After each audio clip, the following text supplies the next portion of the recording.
Hey, yes, we are joined by Dr. Hunter Taylor, the author of Draw the Line. Now, for those of you who did not see the original story of Draw the Line, we talked, what was that, a couple months ago about this book? Couple months ago. Couple months ago. Okay, here's the book, Draw the Line.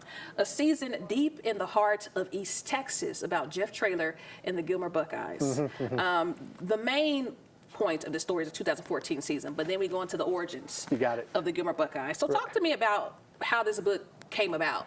Yeah, I think it was the perfect season, staff, characters on the team in order to tell, I guess, how unique and special the East Texas area is and how important high school sports are to this area and how it kind of merges with each town's identity, right? If I'm from Marshall, I root for the Mavericks. If I'm from Gilmer, I'm rooting for the Buckeyes, and it can go on and on. And I know Longview. I was about to say, you can't leave us out. It's Lobo Nation. So, but I thought it was the perfect story where you looked at all the backgrounds of everyone involved in order to tell a good story for the entire region. Now, obviously, the protagonist is Jeff, and everybody's so proud of what he's accomplished. You know, his story is it's one of the best versions of us, of all of us, and that you see someone that's from this area, was mentored in this area, led a school district for a long time in this area, and now has taken it to another level and is able to do that on the college level. For sure. You saw Jeff Traylor was on the cover of the Dave Kimmel magazine with Joey McGuire.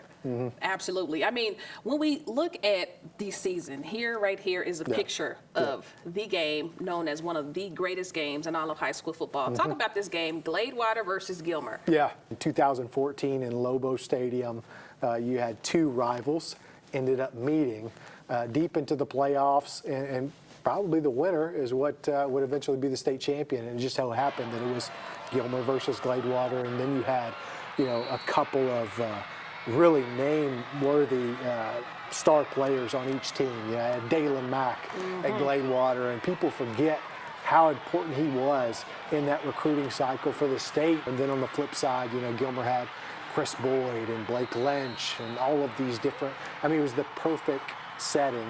And then, Lobo Stadium is the marquee place to watch a football game, in my opinion, in that area. In my opinion, too. And then so you see the green area covered in blankets, and it's standing room only in the bleachers, and then the game actually lived up to the hype. It was a special climactic part of that season, and that's actually where the title comes from. And on 4th down and 2, baby, we drew the line! That was kind of the mantra that Jeff had used with his staff and his team the week before. There's going to be a point where we're going to have to draw a line in the sand, if you will, and we're going to have to stop the great Dalen Mack. Yes, and they did. They did. Final seconds. They did. But let's rewind for a little bit for this season. This game was obviously a great game, but the season, before the season, the team dedicated the season to a guy named Desmond Pollard, which you mentioned in your book. You go in depth in the book about that. Let's talk about Desmond Pollard and what happened with him and how the team kind of rallied in his name. Yeah, and I know these accounts happen in teams across the country, and we all face losses in our communities.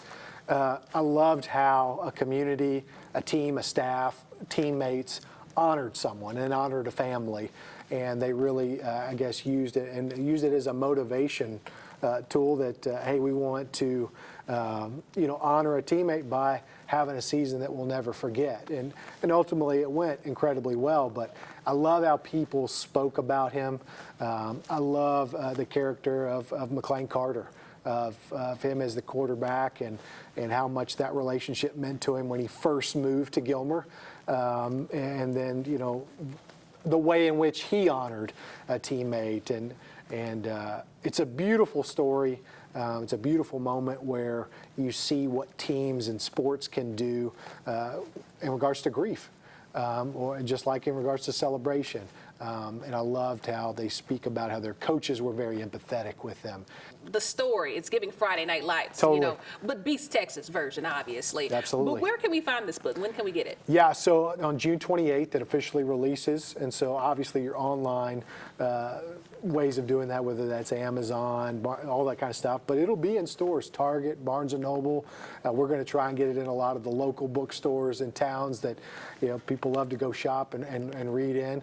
But we're going to do some in-person events too, just to really celebrate this and have some of the coaches be there and just make it a we thing, have it something that communities are proud about. So on June 18th, we wanted to make sure we got in time for the Father's